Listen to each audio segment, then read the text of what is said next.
نړۍ هېوادونه.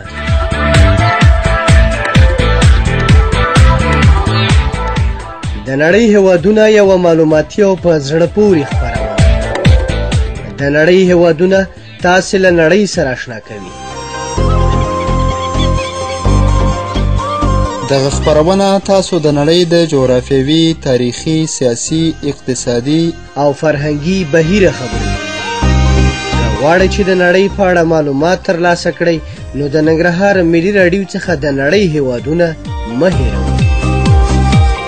دغه خپرونه هره دوشنبه سهار 10 بجې او بیا ځلې سې شنبه مازدیګر 4 بجې اورېدلی شئ.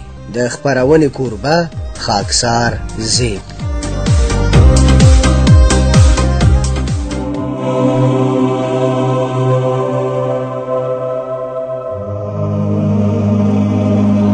د ننګرهار د ملي راډیو قدرمنو اورېدونکو سلامونه، احترامات مې ومنئ. خاکسار احمد زیب سره د خپلو تخنیکي ملګرو ستاسو په خدمت کې یم. ګران اورېدونکو، د نړۍ د هېوادونو د پېژندنې خپرونه ده چې په دې خپرونه کې تاسو ته د نړۍ د بېلابېلو هېوادونو په باره کې معلومات درکوو. ګران دوستانو، په تېره خپرونه کې تاسو د اندورا هېواد په باره کې معلومات واورېدو په دې تمه چې هغه خپرونه ستاسو لپاره په زړه پورې واقع شوې وي. په نننۍ خپرونه کې تاسو ته د اتریش هېواد په باره کې معلومات درکړم په دې تمه چې د خپرونې تر پایه سره پاتې شئ.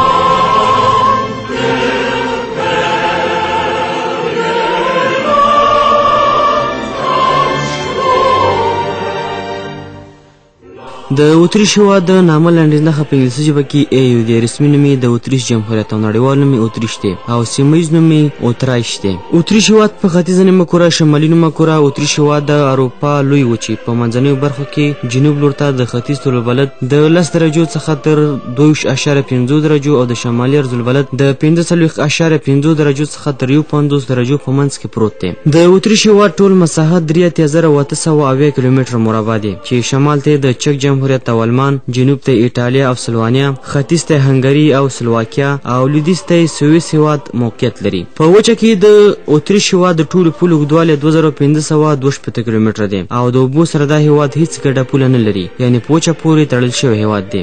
د اتریش هېواد د مهمو غرونو څخه د ختیځ الپ د غرونو لړۍ دي چې د اتریش له ختیځ څخه لویدیځ ته پرتې دي. کارنیک، دولومیت، زیلر تالر، کیتز، بهلر او کار اوناکا د دې هېواد د مهمو غرونو څخه دي چې د دې غرونه د اتریش هېواد یو زیات شمېر سیندونه هم سرچینه اخلي. قدرمنو اورېدونکو، د خپرونې په دې برخه کې راځو د اتریش هېواد د سیندونو په اړه معلوماتو ته.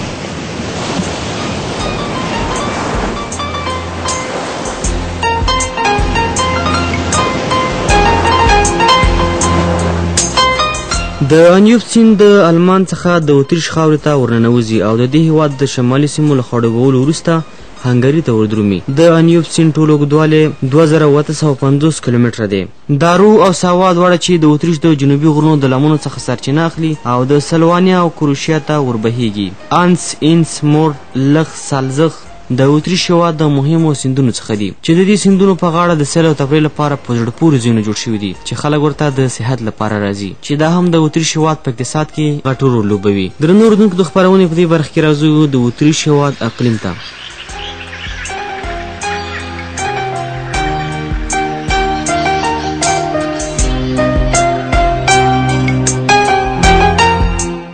اتریش هېواد د سویس په شان غرنۍ هوا لري. ژمی سوړ او دوبی له ورښتونو سره یوځای او تود دی.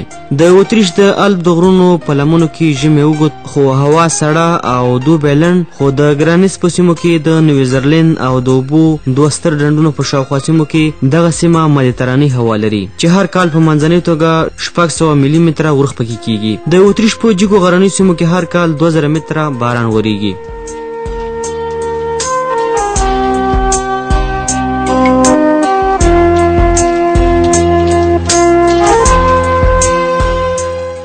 اتریش د ختیځ د الپ د غرونو او دانیوب وطن یا د اروپایي هېوادونو غمې او د اروپا په منځنۍ برخه کې د ترانزیتي سوداګرۍ او د بېلابېلو کلتورونو د یوځای کېدو څلورلارې په توګه ډېر په زړه پورې موقعیت لري. اتریش ډېر اوږدوالی له ختیځ څخه لویدیځ ته 580 کیلومتره او پلنوالی له شمال څخه جنوب ته 30 کیلومتره دی.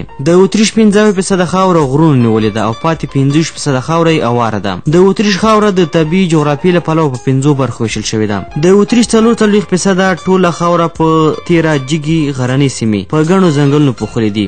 دا هیواد په منځنۍ اروپا کې د وحشي ځناورو د ساتنې طبیعي پارک دی چې په زرګونه ډوله ژویو پکې ژوند کوي او ساتل کیږي. اتریش له څو هغو اروپایي هیوادونو څخه دی چې په وچه پورې تړلی دی او هیڅ اوبو ته لار نه لري. په اتریش کې دننه د اوبو څو طبیعي ډنډونه شته دي چې تر ټولو غټي نیوزرلر چې 320 کیلومتره مساحت لري او د هنګري پولو ته نږدې پروت دی. آتر او تروان چې دا دواړه د اتریش په لویدیځ کې موقعیت لري. د اتریش هیواد پایتخت د وینا ښار دی چې په دې هیواد کې په 1 کیلومتر مربع کې 9 نفر، په 1 میل مربع کې 253 نفر، په ښارونو کې 80% او په کلیوالي سیمو کې 33% اوسیدونکي ژوند کوي. په اتریش هیواد کې په 1000 کسانو کې زیږیدنه 8.9 نفره، په 1000 کسانو کې د مړینې اندازه 9.55 نفره. د نفوسو د زیاتوالي کلنۍ وده 0.14%. په 1000 ماشومانو کې د مړینې اندازه 4.8 ماشومان. د ژوند تمه په منځنۍ توګه په اتریش هیواد کې 8.8 کاله ده، په نارینه‌و کې 6 کاله او په ښځو کې 1.9 کاله ده. په اتریش هیواد کې یوه ښځه په عمر کې 1.15 ماشومان زیږوي. د دې هیواد د اوسیدونکو نژاد سپین دی، دین او مذهب مسیحي دی، لیکدود یې په لاتیني ژبه دی او رسمي ژبه یې جرمني ده. اتریش هیواد اداري پلوه په 9 برخو ویشل شوی دی.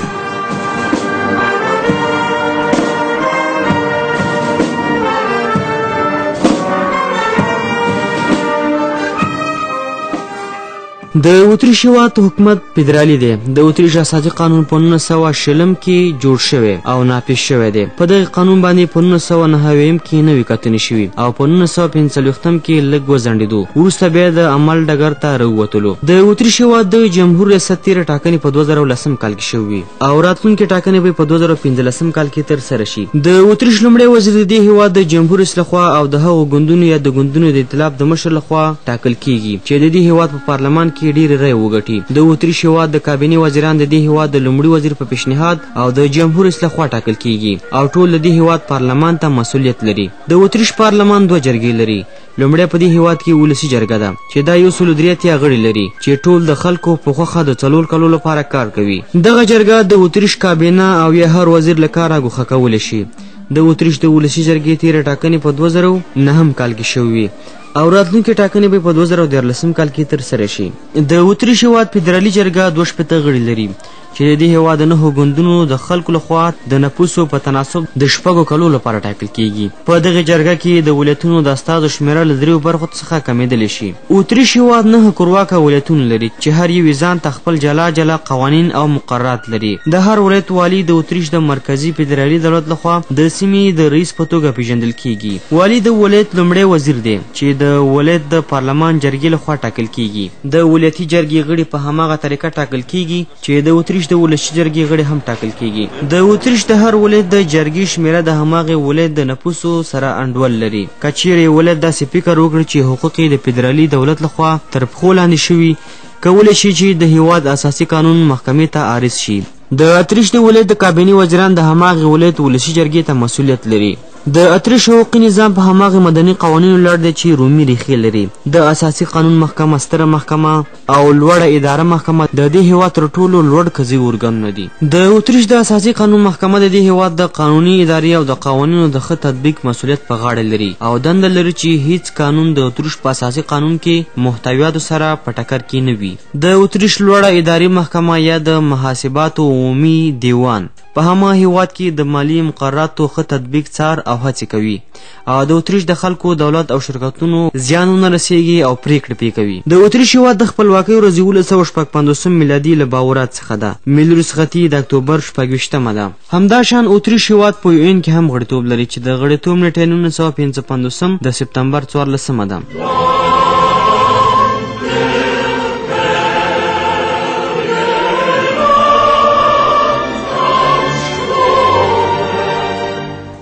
د اتریش هیواد ملي بیرغ د 3 مساوي افقي ټوټو څخه جوړ شوی چې په اسانۍ شنه، منځنۍ سپینه او ښکتنۍ بیا سره ده. درنو اورېدونکو، د خپرونې په دې برخه کې تاسو رابولو د اتریش هیواد یوې ښکلې سندرې اورېدو ته.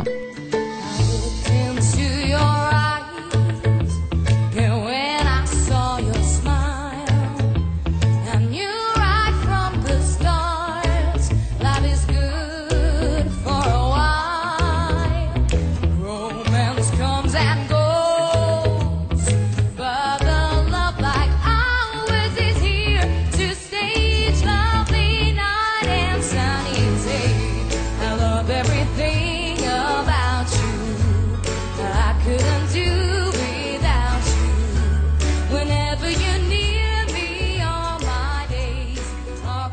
قدرمنو اوریدونکو اتریشي سندره مو واورېده په دې تمه چې دا ستاسو د خوښۍ وړ ګرځېدلې وي. ګران اوریدونکو د نړۍ د هېوادونو د پېژندنې خپرونه ده چې دا خپرونه تاسو د ننګرهار ملي راډیو څخه اورئ. درنو اوریدونکو راځو د خپرونې په دې برخه کې د اتریش هېواد اقتصاد ته.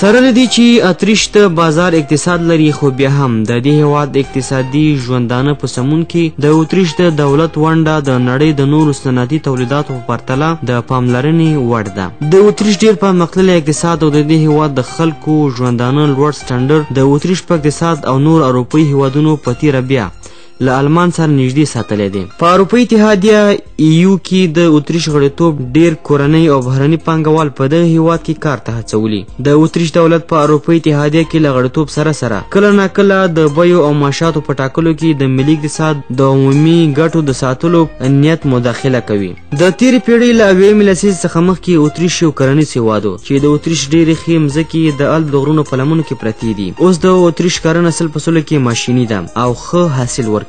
اتریش د کاني شتمنیو له پلوه یو بډای هېواد دی. د دې هېواد د صنایعو لوی فابریکې لکه د اوسپنې پولادو ویلې کولو او کوچنۍ فابریکې لکه د خوراکي موادو پروسس او داسې نورو دومره وده کړې ده چې اتریش د نړۍ له پرمختللو صنعتي هېوادونو څخه شمیرل کیږي. په اتریش کې د برېښنا تولید پرمختګ په ځانګړې توګه د یادولو وړ دی. همداراز د اتریش اقتصاد د نورو سکتورونو سیلانیانو خدمات ترانسپورت مخابرات او نور هم د پاملرنې وړ او بریالیتوبونه یې ترلاسه کړي دي. درنو اوریدونکو د خپرونې په دې برخه کې راځو د اتریش هېواد صنعت ته.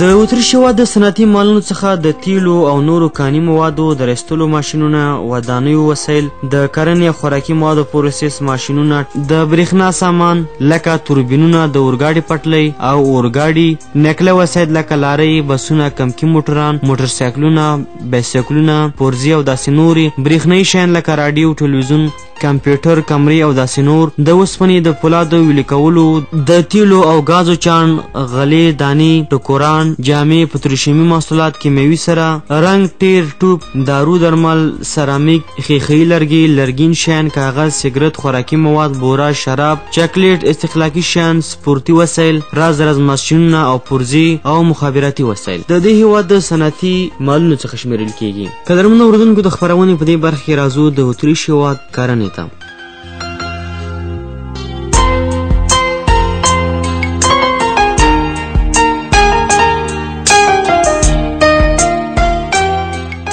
د اتریش هېواد 80% مځکه د کرلو وړ ده. د دې هېواد 4.4 مځکه څړځایونو، 4.4% ځنګلونو او پاتې 11.5% د غرونو، سیندونو، ښارونو او داستوګنو کلیوالو سیمو نیولې ده. سملاسه د اتریش هېواد 450 کیلومتره مربع مځکه کرل کیږي. په 2000 کال کې 4% خلک د کرنې او ځنګلونو په سکتور کې په کار بوخت وو او د دې هېواد 3.5% غیر خالص کورنی تولید له همدې سکتور څخه لاسته راوړي. د اتریش هېواد کرنه 100% کې ماشیني شوې ده. د دې هېواد د کرنې په سکتور کې د شاغلینو شمیره ورځ په ورځ کمیږي، خو د پرمختللې ټکنالوژۍ په وجه د دې هېواد کرنیز تولیدات ورځ په ورځ زیاتیږي. د اتریش هېواد د ډېرو کرنیزو موادو څخه غنم، چغندر او داسې نور دي. اتریش هېواد اوس مهال د غلې له پلوه په کور پوره دی او بهر ته هم صادروي. لرګي، تمباکو، غنم، وربشې، جوار، چغندر، حبوبات، کچالو، میوې، سابه، غوښه، لبنیات، هګۍ د اتریش د کرنې او څارویو تر ټولو مهم محصولات ګڼل کیږي. په اتریش کې د پراخه ورشوګانو او پریمانه شنو وښو د شتوالي په توسن د څارویو روزنې ښه پرمختګ کړی دی. د دې هېواد په کال 2002 کې 2.11 میلیونه غواوې او غویه، 301,000 پسونه، 80,000 وزې او 10,000 اسونه، 3.44 میلیونه سرکوزي او 14 میلیونه چرګان درلودل. اتریش هېواد په کال کې 2,013 ټنه غویه، 396,000 ټنه د سرکوزو او 4,500 ټنه د کبانو غوښه تولیدوي. د اتریش هېواد 4.2% خاوره په ګڼو ځنګلونو پوښلې ده چې دغه ځنګلونه د اتریش په دولت، کلیساګانو او د بېلابېلو ښاروالیو پورې اړه لري. اتریش هر کال په کال کې د دغه ځنګلونو څخه د 15 څخه تر 14 میلیونه متره مکعب لرګي لاسته راوړي. په اتریش کې ځنګلونه د ژوند د چاپیریال د ساتنې او د لرګیو د صنایعو د پرلپسې چلن لپاره ډیر د پام وړ دي او هر کال د پریښو ځنګلونو پر ځای نوي بزغلي کوي. د سالنینو عواید د اتریش د ملي عوایدو په جوړښت کې ډیره ستره ونډه لري. ښه تاریخي او جغرافیایي موقعیت، ترانسپورتي اسانتیاوې، د استوګنې، تفریح او نورو اړونده خدماتو ډیر ستر جال هغه لاملونه دي چې هر کال څه د پاسه 20 میلیونه سیلانیان اتریش ته سفر کوي. دغه سیلانیان له ګاونډیو اروپایي هیوادونو څخه وي او په اتریش کې د هوټلونو د سیلانیانو د استوګنې نور ځایونه چې ټول 9008 کټونه لري. قدرمنو اردوونکو، د خپرونې په دې برخه کې راځو د اتریش هیواد د کاني موادو په اړه معلوماتو ته. د ډبرو سکارو، د اوسپنې ډبرې، سرپ، مګنیزیم، کلي، ګرافیت، تنګ، کاولین، تیل، ګاز، مس، انتموني، تنګنستین او مالګه د دې هیواد د کاني مواد څخه شمیرل کیږي. د صادراتو څخه لرګي، لرګین محصولات، بریښنايي محصولات، د کانونو د رایستلو ماشین آلات، پرزې، اوسپنه او پولاد، کیمیاوي مواد، استخلاقي شیان، خوراکي مواد، ټوکران او دارو درمل دا د دې هیواد د صادراتو څخه شمیرل کیږي چې غټ تجارتي شریکان یې المان، ایټالیا، سویس، امریکا متحده ایالات، فرانسه، انګلستان، هنګري، بلجیم، هالند او روسیه هیوادونه دي. د وارداتو څخه ماشینونه، نقلیه وسایط، پرزې، تیل، ګاز، کیمیاوي مواد، فلزي شیان، بریښنايي محصولات، خوراکي مواد، استخلاقي شیان او داسې نور چې غټ تجارتي شریکان یې المان، سویس، هالند، امریکا متحده ایالات، فرانسه، جاپان، بلجیم او اسپانیا هیوادونه دي. د اتریش هیواد د پیسو واحد ایرو ده او د ټلیفون نړیوال کوډ نمبر 0043 دی او د انټرنیټ هیوادنۍ کوټ 8 دی. په اتریش هیواد کې د 10 کلنۍ څخه پورته 100% کې ښځې او نر په لیک او لوست پوهیږي. په اتریش هیواد کې د 14 کلنۍ څخه تر 14 کلنۍ پورې ماشومان او تنکي ځوانانو لپاره زده کړه وړیا او جبري ده. د وړکتون څخه وروسته په اتریش هیواد کې د 14 کلنۍ څخه زده کړه پیل کیږي او دوه برخې لري. لومړی زده کړه 4 کاله او منځنۍ زده کړه هم 4 کاله ده. هغه کسان چې مسلکي او تخصصي ښوونځي ټاکي دا دوهمه مرحله لري چې دا 15 کاله لولي. د اتریش دولت د دغه ښوونځیو کتابونه هم د دې هیواد زده کوونکو ته وړیا برابروي. له دې وروسته زده کوونکي د تعلیم لپاره فیس ورکوي. هغه زده کوونکي چې کورنۍ د تعلیم فیس نشي برابرولی کولی شي چې به هم د دې هیواد دولت ورسره مرسته وکړي. د اتریش هیواد د زده کړو عالي دوره 4 کاله ده. قدرمنو اردوونکو، د خپرونې په دې برخه کې تاسو رابولو د اتریش هیواد د تاریخي پیښو په اړه کې معلوماتو ته چې زما همکاره مرسل نوري په اړه معلومات درکړي.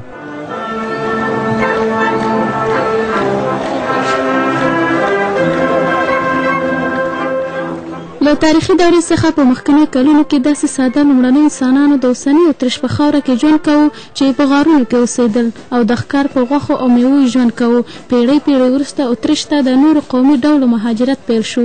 دوی مهاجرینو ورو یو له بل سره ودونه وکړل او داسې قوم یې جوړ کړه چې د اوسنیو اتریشانو باباګان او نیکهګان شمیرل کیږي. همدغه خلکو وروسته بیا د نړۍ د یو ډېر پخواني تمدن بنسټ کېښود. له میلاد څخه 4 پیړۍ مخکې د سلتیان د الپ د غرونو لیدو خواو ته وکوچېدل او هلته یې د نورکوم پاچاهي جوړه کړه. له دې وروسته د اتریش د اوسنۍ خاورې پوځي ستراتیژیک ارزښت ته د رومیانو پام شو او تر کال 150 ټوله دغه خاوره ونیوه او نورکوم په خپل یو ولایت بدل کړه. رومیانو د اوسنۍ اتریش په خاوره کې لارې ویستې، ښارګوټي جوړ کړل، باغونه یې ودان کړل، خلک یې له کرکیلې سره روږدي کړل او د دغه سیمې د اقتصاد له پرمختیا سره یې ډېره مرسته وکړه. په 2مه میلادي پیړۍ کې جرمنیان په اتریش کې وروختل او رومیان له دغه ځایه وشړل. له دې څخه وروسته د هون، اوار، ماجار، اسلاو قومونو څو پیړۍ په اتریش کې واکمني وکړه او ځینې خلک یې هلته میشت شول.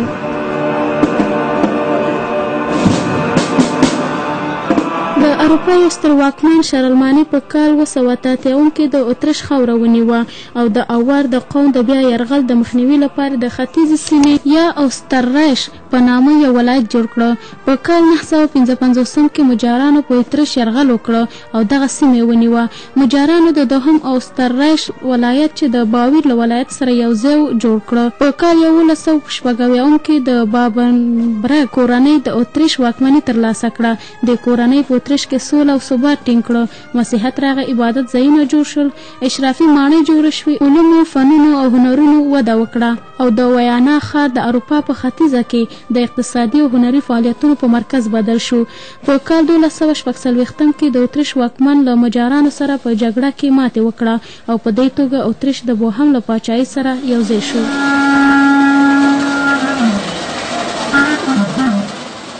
په کال 1296 کې د آلمان پاچا رودولف فون هابسبورګ د مارخفلت په جګړه کې د بوهن پاچا ته ماتې ورکړه او د اتریش خاوره له آلمان سره یو ځای کړه.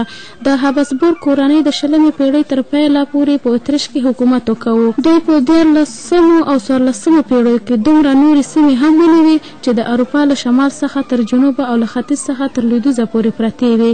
په حقیقت کې د هابسبورګ د کورنۍ تاریخ د اتریش له تاریخ سره تړلی دی. هابسبورګ د کورنۍ د دوهم فریدریک په وخت کې اتریش 2 ځلې د عثماني ترکانو له یرغلونو سره مخامخ شو، خو دغه هیواد خلکو کلک مقاومت وکړ او اروپا ته د ترکانو د ننوتلو مخه ونیوله. په کال 1423 کې د اتریش واکمن دوهم البر د آلمان د پاچا په توګه وټاکل شو. په 18مه پیړۍ کې د هابسبورګ د کورنۍ او د پروتستانانو ترمنځ د ستونزو له امله 10 کاله کورنۍ جګړه د 1413 څخه تر 1440 ونښته. د دغه جګړې له امله په آلمان باندې د هابسبورګ د کورنۍ برلاسي له منځه لاړه او یوازې په اتریش واکمني پاتې شوه.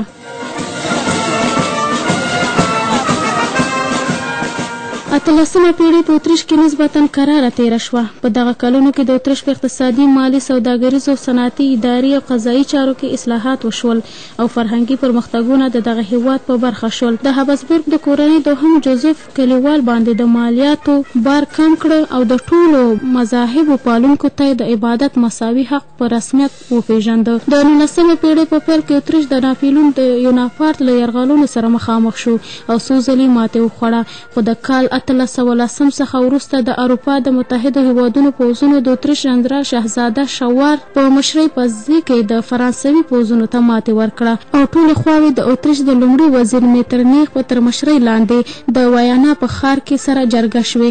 دغه جرګې په اروپا کې سوله او کراري راوسته او ویانا یعنې اتریش ته د اروپا د سیاست په ټاکلو کې غټه ونډه ور په برخه کړه. د 1815 له دې وروسته اتریش د اروپا په لویه برخه د ښکتني اتریش د ایټالیا شمالي او شمال لویدیځې سیمې د سربیا یعنې پخوانۍ یوګوسلاویا ځینې برخې، هنګري، چک، سلواکیا، د پولند د دانزیګ سیمه او د پروست یا د اوسنۍ آلمان ختیځې برخې واکمن شو او دغه هیواد د اتریش د امپراتوري په نوم ترلاسه کړ.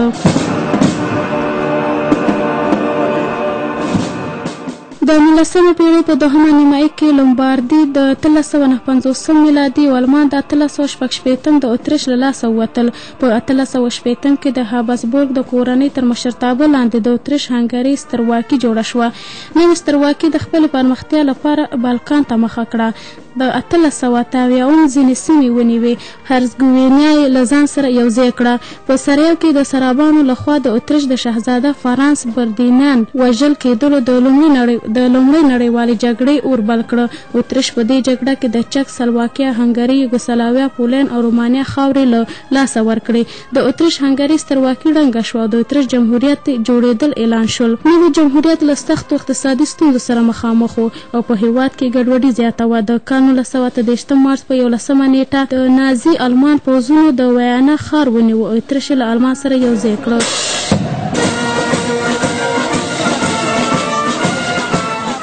هټلریانو ډیر اتریشیان ووژل. له دې پیښې څخه یو نیم کال وروسته د نړۍ دوهمه جګړه ونښته. له جګړې څخه وروسته د متفقینو د اتریش بیا جوړېدل اعلان کړل او هغه د یو خپلواکه دولت په توګه په رسمیت وپېژانده. په 1946 کې بهرني پوځونو د کال 1955 په اکتوبر کې د اتریش له خاورې څخه ووتل او اتریش د UN په غړیتوب ومنل شو. د شوروي اتحاد له ړنګېدلو وروسته ډېر مهاجرین له شوروي او د ختیځې اروپا له هیوادونو څخه اتریش ته ورکډه شول او دغه هیواد له ډېرو ټولنیزو ستونزو سره مخامخ کړ. اتریش په کال 1995 کې د اروپایي اتحادیې په غړیتوب ومنل شو.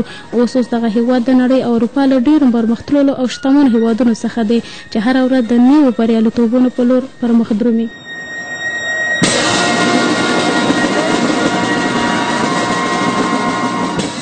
درنو اردوونکو، مرسل نوري تاسو یې د اتریش هېواد تاریخي پیښو خبر کړی په دې تمه چې دا خپرونه ستاسو لپاره په زړه پورې واقع شوې وي. قدرمنو اردوونکو، د دې اونۍ د نړۍ د هېوادونو خپرونه همدومره وه. تاسو رابولو یوې ښکلې سندرې ته د همدې سندرې په اورېدو سره د دې اونۍ د نړۍ د هېوادونو خپرونه پای ته رسېږي. تر بلې خپرونې پورې د خپرونې کوربه خاکسار زیب ته اجازه ورکړئ. خوشحاله اوسئ. د خدای په امان.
ختمو هغه څوک بایلوي چې تلوار بایلوي چې تلوار دا وطن دې زموږ مرغوبولو د ځان لا تړلې ځوانان لري افغانستان لري افغانستان جوړوي بیا وطن د خپل کور افغانان لا تړلې ځوانان لري افغانستان لري افغانستان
شان لا تړلې ځوانان لري افغانستان لري افغانستان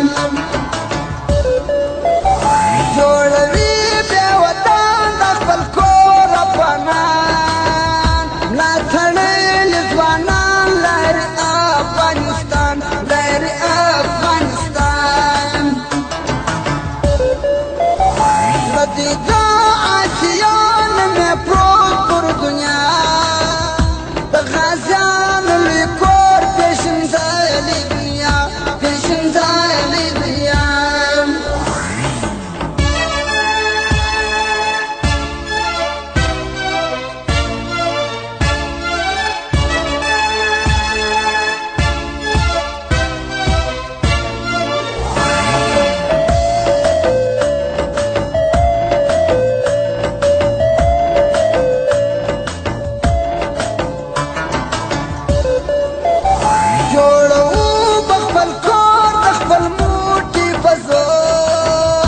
ختمو هغه څوک بایلوي چې تلوار بایلوي